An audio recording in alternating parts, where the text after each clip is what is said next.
Welcome to my channel guys. तो आज के वीडियो में हम बात करने वाले हैं ओल्ड बुलेट्स के बारे में। आज मैं आपको बताऊंगा कि ये जो ओल्ड सीआई मॉडल की बुलेट्स थी ये डिसकंटिन्यू क्यों हुई। तो गाइस ओल्ड बुलेट के बारे में लोगों ने बहुत अफवाहें फैलाई थी, जैसे कि लोग कहते हैं कि ओल्ड बुलेट्स जो डिसकंटिन्यू हो गई थी उनके पीछे का रीज़न था कि जो आर्मी है, आर्मी ने रॉयल एनफील्ड वालों को बोला था कि जो ओल्ड बुलेट्स है वो उनके लिए ही प्रोड्यूस करो और वो जो नॉर्मल सिटीजन्स है उनके लिए वो ना दो। इस टाइप की कुछ अफवाहें फैलाई गई थी। बट गाइज मैं आपको बता दूं ऐसा कुछ नहीं था। आर्मी ने ऐसा कोई प्रपोजल नहीं डाला था रॉयल एनफील्ड के सामने कि जिससे जो रॉयल एनफील्ड की जो बुलेट्स है वो सिर्फ आर्मी के यूज में हो। रॉयल एनफील्ड वालों ने इस बुलेट का प्रोडक्शन क्यों रोका और उन्होंने यूसी मॉडल की बुलेट्स क्यों लाई मार्केट में। तो गाइज चलिए स्टार्ट करते हैं। अगर मैं सबसे पहले रीज़न की बात करूं तो वो है बीएस कंप्लायंट इशू। ये जो ओल्ड सीआई मॉडल की जो बुलेट्स थी वो बीएस कंप्लायंट नहीं थी। इन बुलेट्स में से जो एमिशन होता था, यानी कि इन बुलेट्स में से जो कार्बन डाइऑक्साइड, कार्बन मोनोऑक्साइड और बाकी के जो भी गैसेस निकलते थे वो बीएस कंप्लायंट नहीं थे। उसकी वजह से रॉयल एनफील्ड वालों को इस बुलेट को डिसकंटिन्यू करना पड़ा। बिकॉज इंडिया में बीएस नॉर्म्स जो है वो बहुत सीरियसली लिए जाते हैं और जब भी कोई इंजन बनता है तो उस इंजन को बीएस कंप्लायंट होना ज़रूरी है। वो इंजन जब भी बनता है तो उस इंजन का टेस्टिंग किया जाता है कि उस इंजन में से कार्बन डाइऑक्साइड कितना निकल रहा है, कार्बन मोनोऑक्साइड कितना निकल रहा है, और अगर वो बीएस कंप्लायंट है तो ही गवर्नमेंट उस बाइक को अप्रूवल देती है मार्केट में लाने के लिए। अदरवाइज उस बाइक को आप मार्केट में लॉन्च नहीं कर सकते। तो गाइज ये जो ओल्ड बुलेट थी ये बीएस कंप्लायंट नहीं थी। इसमें से पोल्यूशन ज़्यादा हो रहा था as compare to new bikes. उसकी वजह से रॉयल एनफील्ड वालों को ये जो ओल्ड बुलेट है उसे डिसकंटिन्यू करना पड़ा।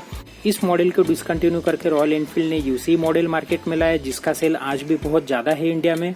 तो गाइज आप देखोगे जो नई बुलेट्स है उनमें ऑक्सीजन सेंसर और कई तरह के अदर सेंसर्स लगे जो कि कंट्रोल करते हैं बुलेट से जो भी एयर बाहर निकलती है उसको वो कंट्रोल करते हैं कि कार्बन डाइऑक्साइड, कार्बन मोनोऑक्साइड ज़्यादा मात्रा में बाहर ना निकले।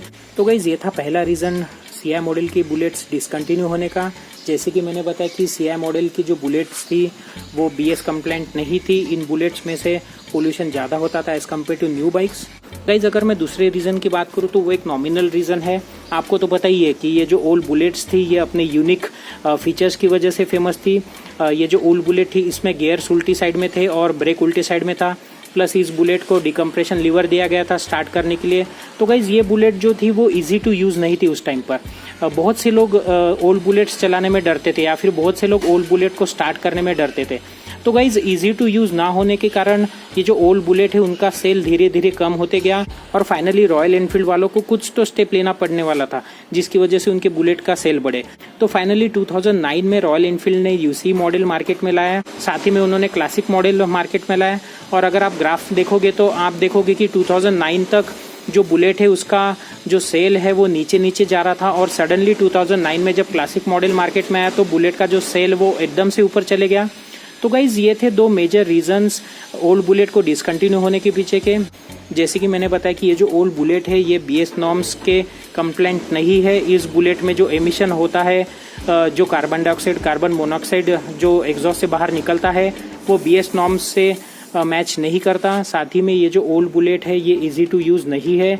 आप इस बुलेट को इजीली स्टार्ट नहीं कर सकते या फिर इजीली भीड़ में नहीं चला सकते। हाँ, एक बार अगर आपको आदत होगी तो ये बुलेट आपको नॉर्मल बाइक्स के जैसे ही लगेगी। तो गाइज ये थे कुछ रीजंस ओल्ड बुलेट को डिसकंटिन्यू होने के पीछे के। आई होप मेरा वीडियो आपको यूजफुल लगा होगा। Please like and subscribe my channel. मैं आपके लिए नए नए वीडियोज़ लाते रहूँगा। Thank you.